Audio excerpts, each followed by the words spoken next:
দেখুন বন্ধুরা কিভাবে মুরগি অপারেশন করছে, কেন অপারেশন করছে সেটাও বলে দিচ্ছি। মুরগি ঠিক আছে একটা ফার্ম থেকে কোনো অকারণে মরে যাচ্ছে, ঠিক আছে, কী হচ্ছে না হচ্ছে সেটা পরীক্ষা নিরীক্ষা করে দেখা হচ্ছে।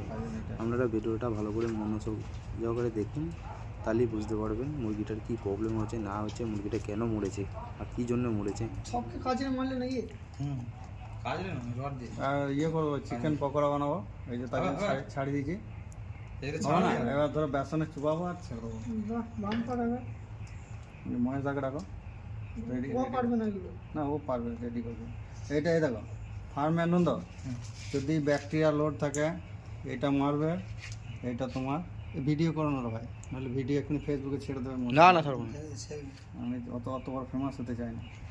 এটা তোমার ব্যাকটেরিয়া লোড যদি থাকে, এই জায়গাটা যেটা আছে কালারটা চেঞ্জ হবে, কালারটা মানে এই জায়গাটা ভেঙে যাবে, ঠিক আছে। এই জায়গাটা এটা হচ্ছে জয়েন্টটা খুলবে না, ঠিক আছে। সেম হয়েছে, এটা 1 নম্বর হয়ে গেল।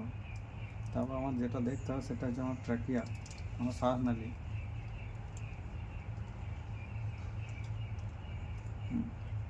এই পাখিটা কিন্তু নর্মাল মরা নেই, কোনো হয়তো ধাক্কা টাক্কা পেয়েছিল বা কিছু হয়েছিল। না না না, এটা নর্মাল বড় পাখি মোটামুটি।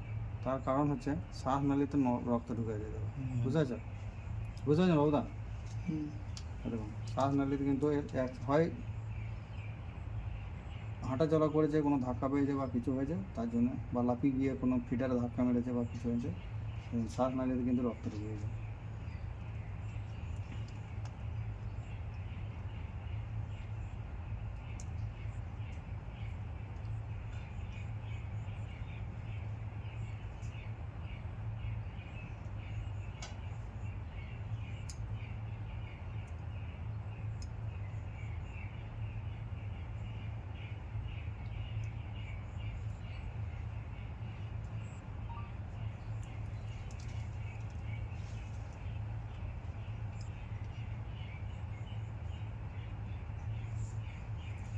পাইপের মতো এটা মালটা হচ্ছে, এটা সাজানো নেই স্প্রিং এর মতো যেটা চাকা চাকা চাকা না ওটা তো ভালো করে লক্ষ্য করে দেখো, এটা ধাক্কা পেয়েছিল তাই জন্য এই দেখো রক্তটা এদিকে নিচে ইয়ে করে দিলাম বলে রক্তটাই দেখো, এটা রক্ত ঢুকেছিল, ঠিক আছে। তাহলে বুঝতে পারছিস তো, বাচ্চা দাঁড়াতে গেলে কিন্তু ধীরে সুস্থে আস্তে আস্তে ধরে ধরে ধরে ধরে ধরে ধরে তাড়াবি। তারপর আরও একটা কারণ হচ্ছে এই জায়গা দেখো, আমি তো পাখিটা ভেতরে কাটি না,